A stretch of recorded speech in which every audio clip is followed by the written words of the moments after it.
Resistente a minas, capacidades de novo navio russo prometem causar calafrios nos inimigos. O mais novo caça-minas do projeto 12700 Lev Chernavi iniciou a fase final de testes e está perto de fazer parte da frota do Báltico russa. De acordo com o Ministério da Defesa da Rússia, a nova embarcação é a 8ª representante da mais nova classe de navios caça-minas. As embarcações do projeto 12700 contam com modernos sistemas de arrasto e drones submarinos, além de serem dotados do maior casco do mundo, feito de fibra de vidro monolítica, o que minimiza os danos ao caça-minas.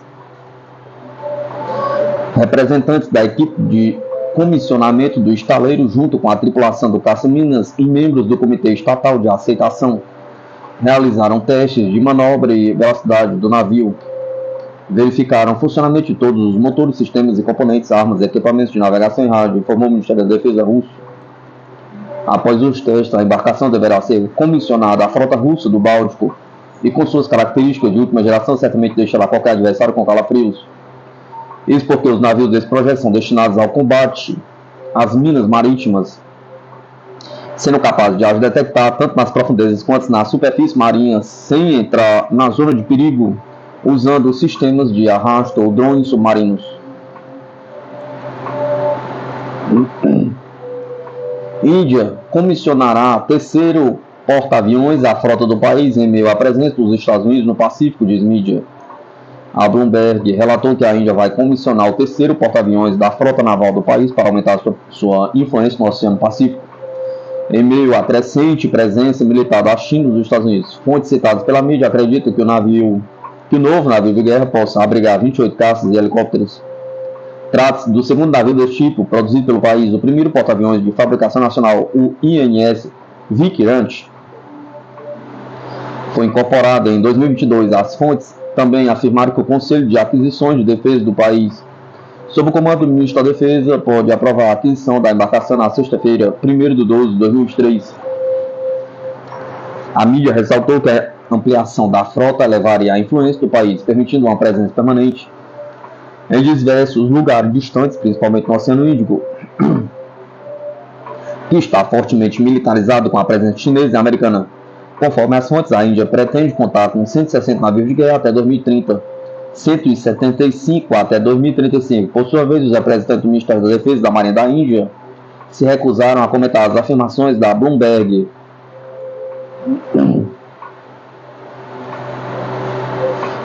Mídia: Abrams dos Estados Unidos são frescos, não gostam de ficar sujos e vão levar fogo da artilharia russa.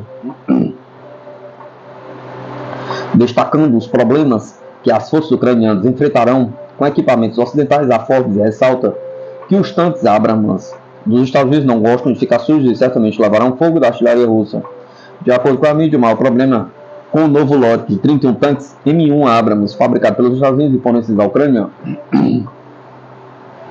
não é o motor, mas sim os filtros das entradas de ar dos motores.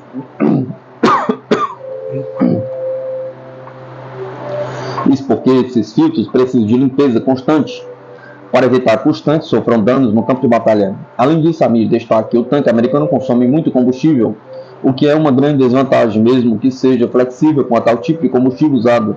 Por fim, a Forbes ressalta que os filtros do Abrams precisam ser limpos 2 vezes por dia, o que pode ser um desafio para as tropas de Kiev. Eslováquia amplia embargo a produtos agrícolas da Ucrânia. A Eslováquia vai ampliar seu embargo a diversos produtos agrícolas da Ucrânia, medida que foi implementada anteriormente por vários países europeus, segundo a mídia local. De acordo com a mídia, até agora o embargo incluía trigo, milho, canola e semente de girassol. Segundo o documento do governo da Eslováquia, citado pela mídia, serão impostas medidas restritivas também contra o mel, farinha de trigo, malte, açúcar açúcar de cana e açúcar de beterraba.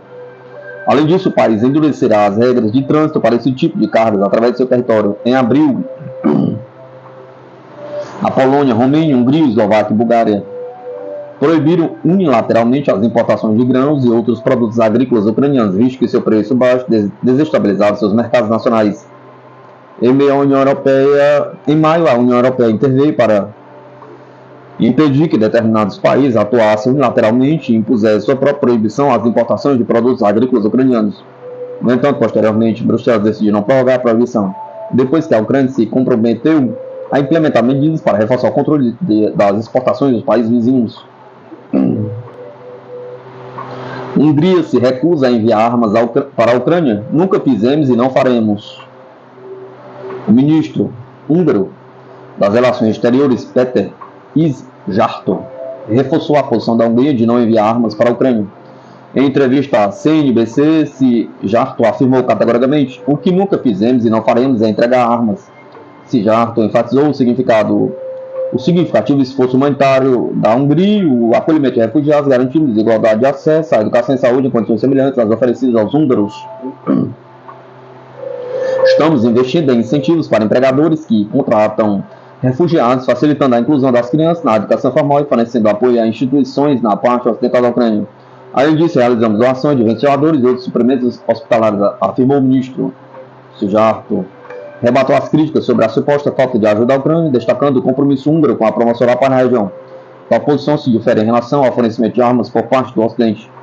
Dizer que não estamos ajudando a Ucrânia o suficiente não é justo. A nossa posição é trazer paz e não armas. Quanto mais armas são entregues, mais a guerra dura, mais pessoas morrem. Infelizmente, mais húngaros morrem, ressaltou. O ministro destacou a presença da comunidade húngara na Ucrânia, muitos dos quais foram mobilizados para o exército ucraniano, enfrentando o risco constante na linha de frente. A nossa posição é que temos que trazer paz ao invés de armas, temos que multiplicar nossos esforços para levar paz. Recentemente, a mídia americana relatou que cada vez mais soldados ucranianos estão apresentando sinais de cansaço, desespero e frustração devido a assédio e fracasso no campo de batalha e ao conflito sem fim. O ministro da Defesa da Rússia, Sergei Shoigu, comunicou que as baixas das Forças Armadas da Ucrânia desde o início de novembro chegaram a quase 14 mil soldados e que a Rússia segue reduzindo seu potencial ofensivo do exército ucraniano em todas as frentes. De onde Israel compra suas armas? Pergunta. O cessar-fogo Israel-Hamas e o acordo de troca de reféns foram prorrogados na quarta-feira, 29 de 11 de 2023, colocando a questão se os 14,3 bilhões em ajuda dos Estados Unidos solicitados pelo presidente Joe Biden serão relevantes quando passarem pelo Congresso. Que parte das suas armas Israel recebe de seu principal aliado? Pergunta. Quem mais participa? Pergunta. A Sputnik explorou detalhadamente as capacidades do complexo industrial militar de Israel, apontando para o estatuto do país como uma grande potência regional no que diz respeito ao desenvolvimento e produção de armamentos avançados, rivalizando apenas pelo Irã. O setor de defesa israelense produz uma vasta gama de armamentos, desde armas ligeiras e equipamentos de rádio, drones e plataformas de armas de controle remoto até tanques de batalha principais, sistemas de defesa antiaérea e antimísseis, até mísseis balísticos com capacidade nuclear. Israel também é um grande exportador de armas, vendendo mais de 12,5 bilhões em armas a quase uma dúzia de compradores estrangeiros no ano passado, com clientes importantes incluindo a Índia, o Azerbaijão, as Filipinas e os Estados Unidos. Mas ao contrário dos gigantes da defesa estabelecidos como a Rússia e os Estados Unidos, Israel não é capaz de desenvolver e produzir todo o seu armamento militar de forma independente. Por esta razão, Tel Aviv passou a confiar na sua relação altamente simbiótica e alguns poderiam dizer oportunista com Washington, quando se trata de importação de armas, com os empreiteiros de defesa norte-americanos obtendo contratos garantidos, Israel desfrutando de bilhões no que são efetivamente armas gratuitas e os contribuintes norte-americanos comuns pagando a conta. Senhor presidente, para o povo de Israel só há uma coisa melhor do que ter um amigo verdadeiro como você ao lado de Israel. E isso é ter você em Israel, diz emocionado o primeiro-ministro israelense Benjamin Netanyahu a Joe Biden durante sua viagem a Israel em meados de outubro. Um ano antes, durante uma visita dos Estados Unidos do presidente israelense Isaac Herzog. Biden repetiu a sua frase favorita relacionada com Israel, de que se não houvesse Israel, teríamos de inventar um. A segunda parte da citação, que Biden tem usado seletivamente desde pelo menos meados da década de 1980, desde os seus dias como senador, é garantir que os nossos interesses sejam preservados. Quem está armando Israel? Pergunta. Dada esta estreita relação, não deveria surpreender que os Estados Unidos sejam os responsáveis pela grande maioria das importações de armas israelenses. Uns impressionantes 92% entre 2017 e 2021, de acordo com números compilados pelo Instituto Internacional de Pesquisa para a Paz de Estocolmo. A Alemanha foi responsável por 6,9% das compras de armas israelenses no mesmo período, com a Itália no terceiro lugar com 1%. Em outras palavras, de acordo com o cálculo do Instituto Internacional de Pesquisa para a Paz de Estocolmo, entre 2017 e 2021, apenas 3 países foram responsáveis por 99,9% das importações de armas da nação do Oriente Médio.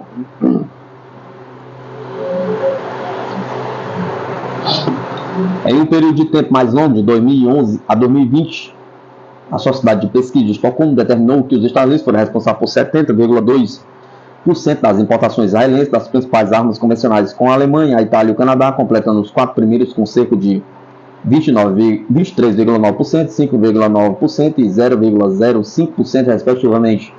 Contratos menores que consistem em peças sobressalentes,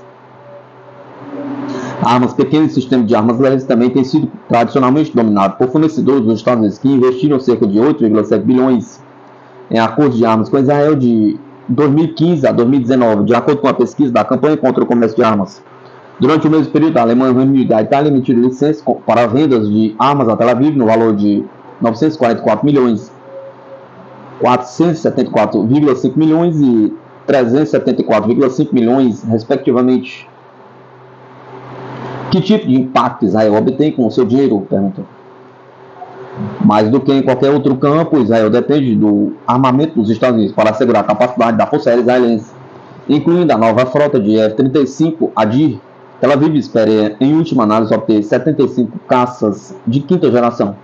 Israel depende dos Estados Unidos para as necessidades da Força Aérea Israelense há mais de 50 anos, comprando e modificando centenas de F-15 Eagles, F-15 Strike Eagles da Boeing e F-16 Fighters Falcons da General Dynamics. Ao longo dos anos, as aeronaves dos Estados Unidos dominam a frota de aviões utilitários de inteligência eletrônica, de transporte de reabastecimento aéreo de Israel e seus estoques de helicópteros, incluindo Bell, a H-1 Cobra, o Boeing AH-64 Apache e a linha de helicópteros de transporte de combate Seacor Sky CH-53 e S-70. A Ingalls Shipbuilding, subsidiária da Northrop Grumman em Pascagoula, Mississippi, construiu generosamente a frota israelense de corvetas da Marinha da classe SAR-5, e a Rafale Defense System de Israel recebeu a ajuda da Raytheon para construir seu sistema antifoguetes e drones cúpula de ferro, armas menos caras e chamativas, mas não menos significativas, fabricadas nos Estados Unidos e entregues a Israel, incluem uma variedade de submetralhadoras, fuzis de assalto de precisão, metralhadoras pesadas M60 de uso geral e Browning M2, sistemas de foguetes lançados do ombro, M72 LAN de 66mm, lançadores de granadas M203, MK-19, MK-47 e mísseis antitanque TOW. Na frente dos veículos, os Estados Unidos venderam blindados de transporte de pessoal M113, Humvees, caminhões M35, o MTT, além de tratores, escavadeiras e carregadeiras de rodas Caterpillar, que Israel blindou e enviou para nivelar edifícios suspeitos de serem usados por militantes palestinos ou membros de suas famílias. O equipamento adicional inclui veículos de recuperação M88, obuseiros autopropulsados M109 de 155mm personalizados, sistemas de lançamento múltiplo de foguetes M270 modificados, que Israel alterou para ser compatíveis com foguetes de fabricação israelense, e sistemas de mísseis Terra-A Mi-104 Patriot. A lista de armamentos vendidos a Israel por outros países, além dos Estados Unidos, é muito mais modesta e inclui armas como as pistolas subaquáticas Hackler e P-11 de fabricação alemã, usadas pelas forças especiais israelenses, pistolas Beretta M1951 de fabricação italiana, metralhadoras belgas FN, MAG, fuzis de precisão alemães Mauser 86 SR, veículos utilitários britânicos, israelenses MDT David personalizados e caminhões pesados alemães Unimog 437. No ar, Israel depende dos jatos de treinamento C-120 de fabricação alemã e Airbus M346 Master da Itália, de um punhado de helicópteros de patrulha marítima Eurocopter Panther de fabricação francesa. No mar, juntamente com as suas corvetas de classe SAR-5 construídas nos Estados Unidos, Israel recebeu 4 corvetas de lançamento de mísseis de fabricação alemã conhecidos como SAR-6, além dos submarinos diesel-elétrico Dolphin 1, Dolphin 2 da Alemanha, que, além de torpedos, também são capazes de lançar mísseis de cruzeiros com armas nucleares. Fortemente, Israel não confirma nem nega possuir tais armas. Formalmente, Israel não confirma nem nega possuir tais armas. Generosidade dos contribuintes norte-americanos. A melhor coisa sobre os contratos de armas de Israel com os Estados Unidos é que a maioria é efetivamente dada gratuitamente à nação do Oriente Médio. Entre 1948 e 2023, os Estados Unidos forneceram a Israel mais de 260 bilhões em assistência militar e econômica, além de pelo menos mais 10 bilhões para o desenvolvimento conjunto de armas como a Cúpula de Ferro.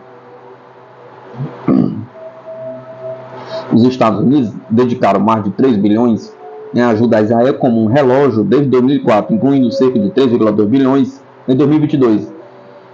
Em meio à crise de Gaza, Biden pediu mais recentemente ao Congresso uns colossais 14,3 bilhões em assistência adicional que, se aprovado, seria um mau pacote de financiamento para Israel desde pelo menos 1979. Mais de 99% da assistência dos Estados Unidos a Israel é de natureza militar, sendo a despesa efetiva uma proposta vantajosa para o governo israelense, que precisa de gastar menos do seu próprio orçamento em armas compradas no estrangeiro e pode subsequentemente redirecionar recursos para outras prioridades, como cuidados de saúde para os empreiteiros de defesa norte-americanos que têm a garantia de encomendas constantes, garantidas e subsidiadas, cortesia do tio Sam.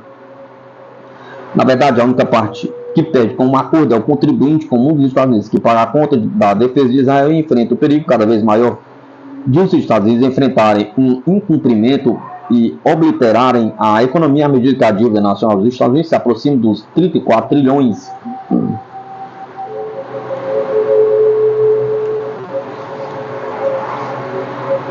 Von der Leyen. Conflito na Ucrânia consome mais armas do que qualquer outro recente na história.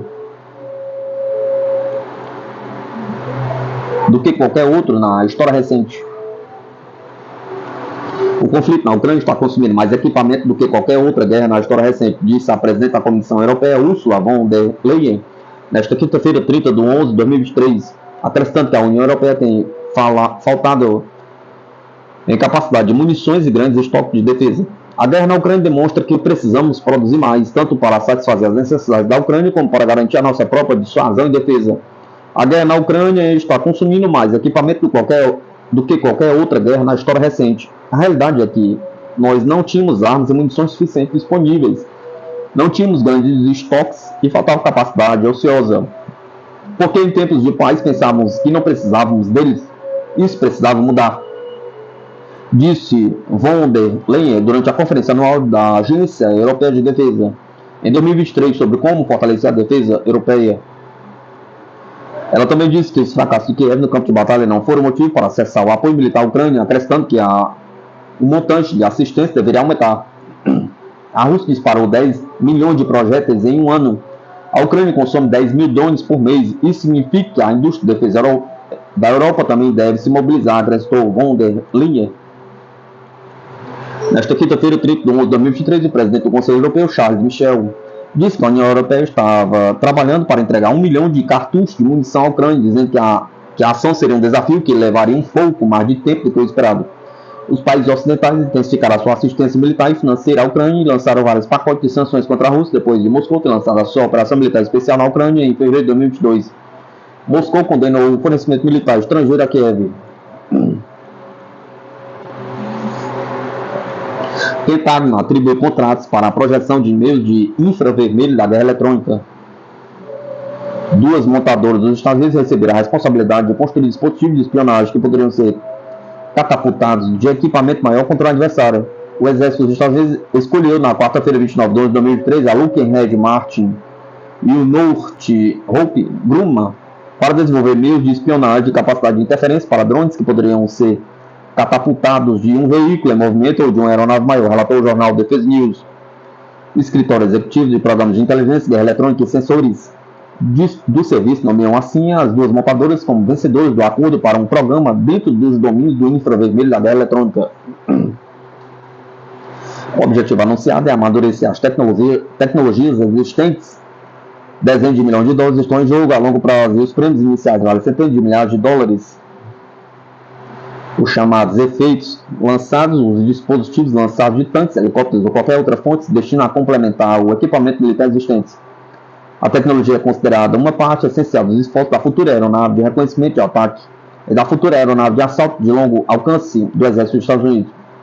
Como sublinha o Defense News, os Estados Unidos agora estão se concentrando em possíveis conflitos de grande escala com a Rússia e a China. Depois de passar décadas no Oriente Médio realizando campanhas de contra-insurgência, Moscou e Pequim construíram infraestrutura de negação de acesso e de área para manter à distância as armas ou as forças dos Estados Unidos. Nota.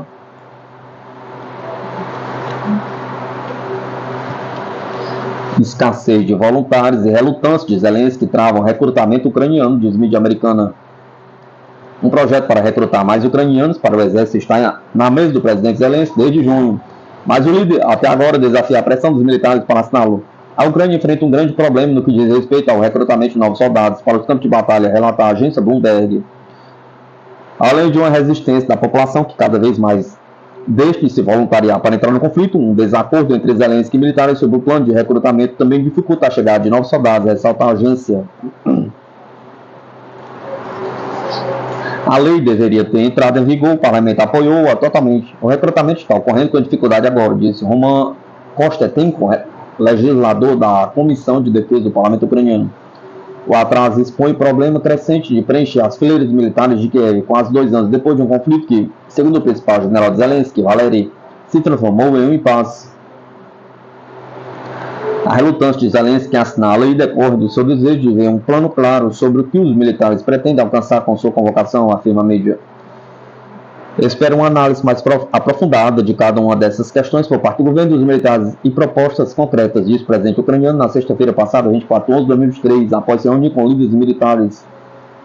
O atraso preocupa os militares, uma vez que a legislação daria aos oficiais de recrutamento acesso a 140 mil recrutas potenciais adicionais, de acordo com o estimativo do exército ucraniano. Ao mesmo tempo, as tropas russas avançaram sobre a cidade Avdiivka, controlada pela Ucrânia, ao leste, enquanto muitos dos combatentes na frente sul, na região de Zaporozhye, onde Kiev pretendia obter ganhos no verão, estão paralisados, destaca a agência. Para o chefe de pesquisa do Instituto Penta, localizado em Kiev, o gabinete do presidente tem a aprovação desta lei. Possa aumentar as tensões, também poderá aumentar o sentimento de paz a qualquer custo. Essa tendência, embora ainda não muito popular, já está aqui e pode se intensificar, afirmou. Exército dobrará efetivo na fronteira com Venezuela e Guiana, diz Múcio. O ministro da Defesa brasileiro, José Múcio, afirmou que o Exército irá reforçar a segurança da cidade de Pacaraima, Roraima, próxima a Tríplice, fronteira com a Guiana e a Venezuela. A região vem aumentando nas tensões em meio à disputa entre ambos os países pelo território de Esquibo, que possui 160 mil quilômetros e correspondente a 70% do território administrado pela Guiana. De acordo com Múcio, o Exército praticamente dobrará o número do efetivo na área. Hoje, as Forças Armadas possuem cerca de 70 militares e devem receber outros 60. O ministro da Defesa afirmou à TV Globo que o objetivo das tropas é evitar que o Brasil seja utilizado pelo trânsito de militares. Hoje não há estradas e rodovias que conectem diretamente os dois países. A forma mais fácil de acessar o terrestre é através do estado de Roraima. Por enquanto, não há planos para outras medidas de contenção. Neste fim de semana, a Venezuela realizará um referendo consultivo com a população, que será perguntado se apoia a criação de uma nova província, a Guiana Esequiba, e se serão concedidos aos 125 mil residentes locais a nacionalidade venezuelana.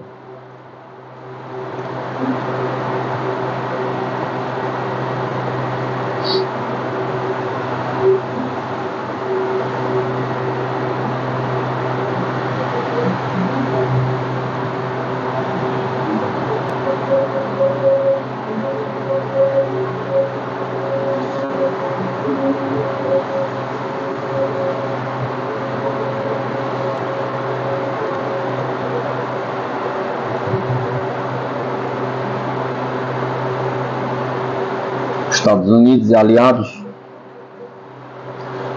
sancionam Coreia do Norte em resposta ao lançamento de satélite. Os Estados Unidos, juntamente com a Austrália, Japão e Coreia do Sul, aplicaram novas sanções à Coreia do Norte em decorrência do lançamento de um satélite espião no início deste mês, conforme anunciado pelo Departamento do Tesouro dos Estados Unidos em um comunicado à imprensa. Em colaboração com parceiros internacionais, o Gabinete de Controle de Ativos Estrangeiros do Departamento do Tesouro dos Estados Unidos impôs sanções a 8 agentes da República Popular Democrática da Coreia, baseados no exterior, os quais facilitam a evasão de sanções, incluindo a geração de receitas, aquisição de tecnologia relacionada a mísseis, que apoiam os programas de armas de destruição em massa da República Democrática Popular da Coreia, declarou o Tesouro em seu comunicado nesta quinta-feira, 30 de 11 de 2023. O Tesouro também afirmou ter sancionado o grupo de espionagem cibernética Kim Sung-ki por supostamente coletar informações em nome da Coreia do Norte. Essas medidas foram tomadas em resposta ao lançamento em 21 de novembro do satélite de reconhecimento militar Mailin Yong-1 pela Coreia do Norte.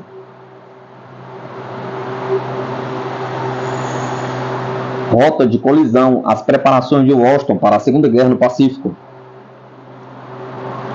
Um dos principais objetivos da política externa americana desde a Guerra Fria foi aumentar sua presença militar na Ásia, para a contenção de adversários geopolíticos.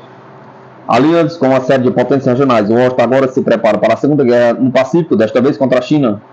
Basta lembrarmos que em 2011 o presidente Barack Obama discursou perante o parlamento australiano dizendo que os Estados Unidos foram e sempre serão uma nação do Pacífico, o que estabeleceu os fundamentos para um engajamento estadunidense na vizinhança imediata da China. Nesse contexto, o aumento do envolvimento dos Estados Unidos com as chamadas democracias asiáticas, através de alianças de segurança bilaterais, parcerias multilaterais, relações comerciais, entre outras, apenas serve para abrir espaço a um maior avanço da presença militar americana na Ásia. Tudo isso matizado por uma percepção cada vez maior da China como uma ameaça regional e até mesmo global para os interesses americanos no mundo. Apesar de toda uma máscara benigna e desinteressada que tentou se impor à estratégia de pivô asiático durante a administração Obama, na prática, ela contribuiu para solidificar uma imagem profundamente negativa da China na região, aumentando ainda mais a preocupação de países como Índia, Japão, Austrália, Filipinas e Tailândia, entre outros, com respeito ao aumento do orçamento militar e à modernização do exército chinês nos últimos anos. Todas essas movimentações em seu entorno, no entanto, apenas serviram para acordar de vez o gigante asiático. Afinal, como teria dito Napoleão Bonaparte certa vez, deixe a China dormir, pois quando ele acordar irá abalar o mundo.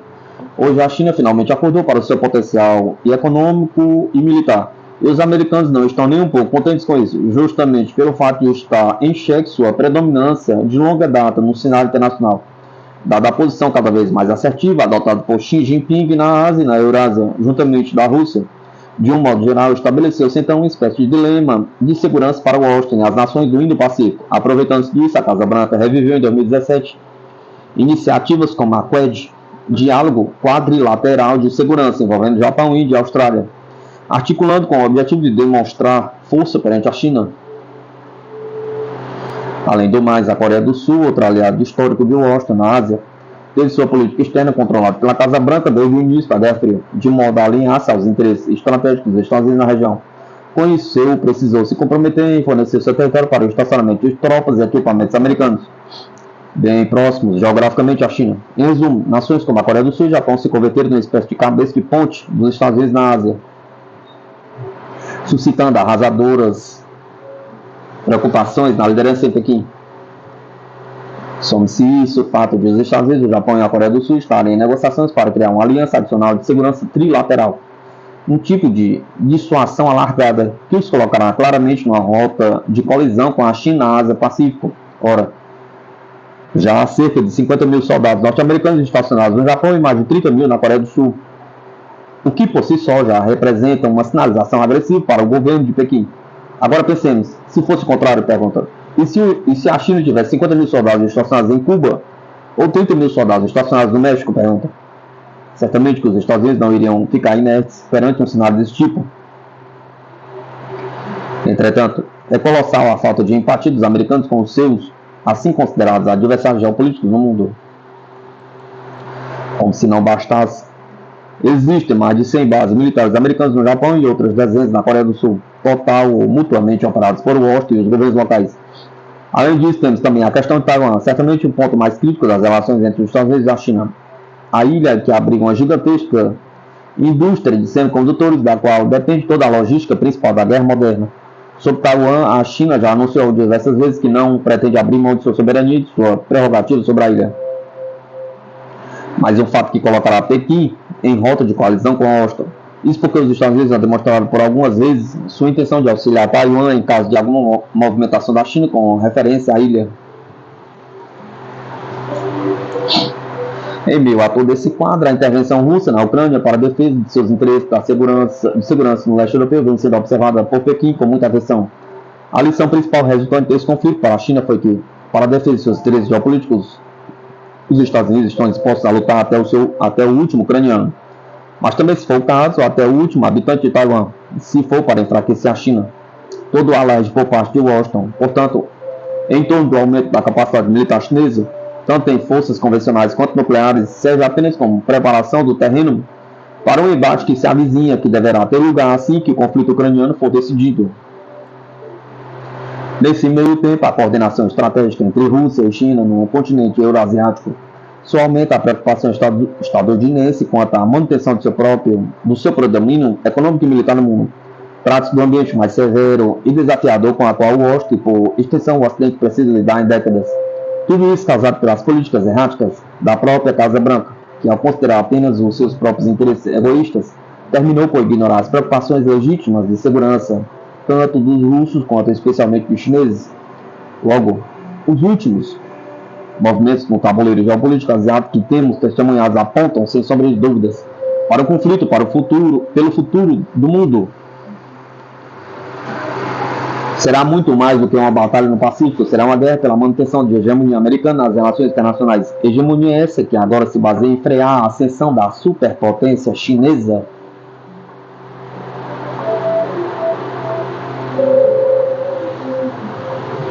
O Brasil vai entrar para a OPEP+, em 2024, disse fonte à Sputnik. O Brasil ingressará em janeiro de 2024 na versão ampliada da Organização dos Países Exportadores de Petróleo, OPEP, garantiu a Sputnik, uma fonte pertencente a uma das delegações do grupo. O país é o principal produtor de petróleo da América Latina desde 2017, de acordo com dados da Agência Internacional de Energia, citado pelo portal Money Times. Mais tarde, após o anúncio, o ministro de Minas e Energia, Alexandre Silveira, afirmou que o presidente Luiz Inácio Lula da Silva confirmou nossa carta de cooperação com a OPEP+, a partir de janeiro de 2024. Esperamos nos juntar a esse distinto grupo e trabalhar com todos os 23 países nos próximos meses e anos, destacou Silveira, citado pela Folha de São Paulo. A OPEP foi formada em 1960 como um cartel com o objetivo de controlar a oferta mundial de petróleo e seu preço. Em 2016, quando os preços do petróleo estavam particularmente baixos, a organização juntou forças com 10 outros produtores de petróleo para criar a OPEP. A Arábia Saudita é o maior produtor individual de petróleo da organização, produzindo mais de 10 milhões de barris por dia. O presidente Luiz da Silva esteve em Riad nesta semana, onde fechou diversos acordos, incluindo pactos na área de defesa da indústria aeroespacial. Lula chegou a dizer que em 10 anos o Brasil será a Arábia Saudita da energia verde. Nos seus últimos 6 anos, o Brasil não parou de aumentar sua produção, condição que lhe alça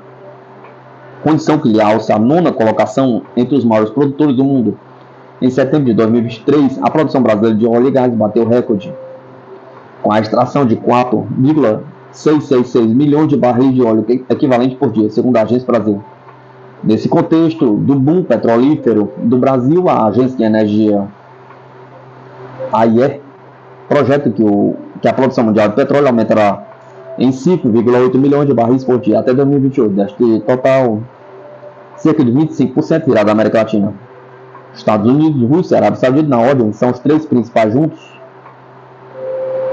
Os 3 países respondem por 40% da produção global.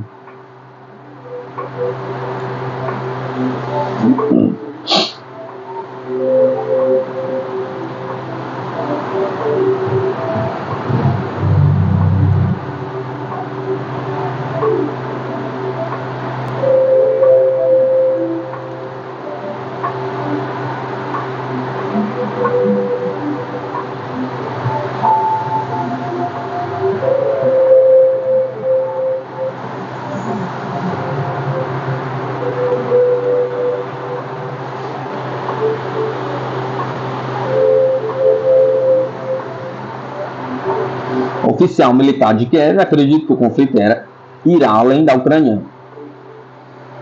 As autoridades de Kiev continuam a espalhar narrativas infundadas sobre o conflito, prevendo que as hostilidades tendem a expandir-se para outros territórios da Eurásia, uma vez que o conflito se tornou supostamente uma guerra de recursos.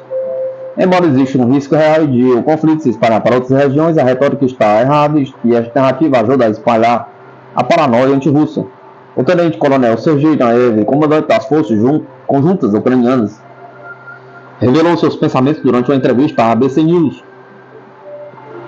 Para ele, com a estabilidade russa e a diminuição do apoio militar a Kiev, Moscou poderia ir além da Ucrânia nas suas manobras militares, envolvendo mais países nas hostilidades. Naev afirma que a Rússia recebe anualmente armas da Coreia do Norte e do Irã e que está a produzir equipamento militar suficiente para permanecer ativa no conflito.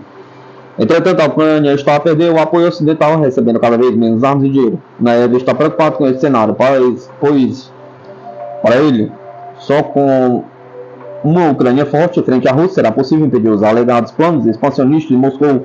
Nesse sentido, deixa claro que, apesar das dificuldades, as forças armadas ucranianas já se preparam para o futuro do conflito, melhorando as linhas de defesa para impedir o avanço russo. Estamos a preparar-nos para isso, construímos defesas, colocamos minas e treinamos as nossas forças, enfatizou. Existem alguns pontos diferentes nas palavras de Naev que precisam ser analisados. Em primeiro lugar, é necessário sublinhar que ele tem razão na sua avaliação da crítica situação ucraniana, com a redução dos recursos dados ao país pelo Ocidente. A Ucrânia tem expectativas terríveis para o futuro próximo do conflito. Desde o início da guerra na Palestina, o foco ocidental tem sido o apoio a Israel na sua campanha de limpeza étnica contra o povo de Gaza, razão pela qual a fonte infinita, entre aspas, de recursos para a Ucrânia está a secar. Como sabemos, Kiev já não tem força suficiente para manter as hostilidades a longo prazo. E em algum momento o regime será forçado a render-se, mesmo que isso não agrade aos patrocinadores ocidentais.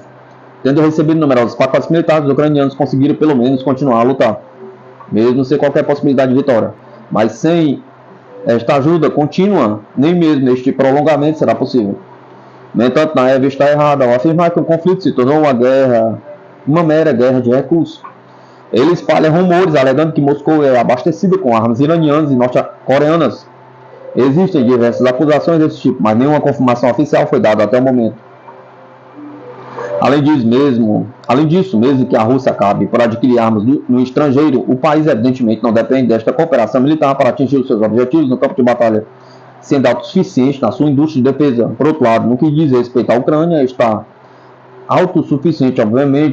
esta autossuficiência obviamente não existe, pois o país depende de armas e dinheiro do Ocidente para lutar. Outro problema na avaliação de Naev é a crença infundada de que o fracasso ucraniano motivará a Rússia a iniciar conflitos em outros países. Ao dizer isso, dissemina a narrativa de que a Rússia tem interesses expansionistas e continuar a lutar para conquistar novos territórios, o que é mentira. Os territórios de maioria russa só foram reintegrados na federação porque Kiev não deu qualquer garantia do que protegeria o direito da população local. A libertação de territórios é uma medida reativa da Rússia para simultaneamente proteger os seus cidadãos e garantir a segurança nas suas fronteiras. As hostilidades poderiam ter terminado no ano passado, sem que nenhum território fosse adicionado à federação. Mas o regime de Kiev optou pela guerra, pelo que os russos não têm outra alternativa senão lutar e reintegrar as novas regiões. Portanto, não é correto dizer que uma expansão do conflito ocorrerá como resultado dos atos russos. Se as hostilidades começarem em qualquer outro país, certamente não será por iniciativa russa, mas pela própria OTAN, que tem demonstrado repetidamente interesse em internacionalizar a sua agressão contra a Rússia, envolvendo novos territórios na guerra. Durante muito tempo, a Aliança Ocidental tem causado o caos e a desestabilização em regiões em torno do ambiente estratégico da Rússia, como o Cáucaso, a Moldávia, a Bielorrússia e outras, perante a impossibilidade de derrotar Moscou num confronto simétrico. O Ocidente aposta na criação de múltiplas frentes, permitindo assim uma estratégia de desgaste prolongado para desgastar a Rússia. Assim, embora a possibilidade de expansão da zona do conflito seja real, não é culpa da Rússia.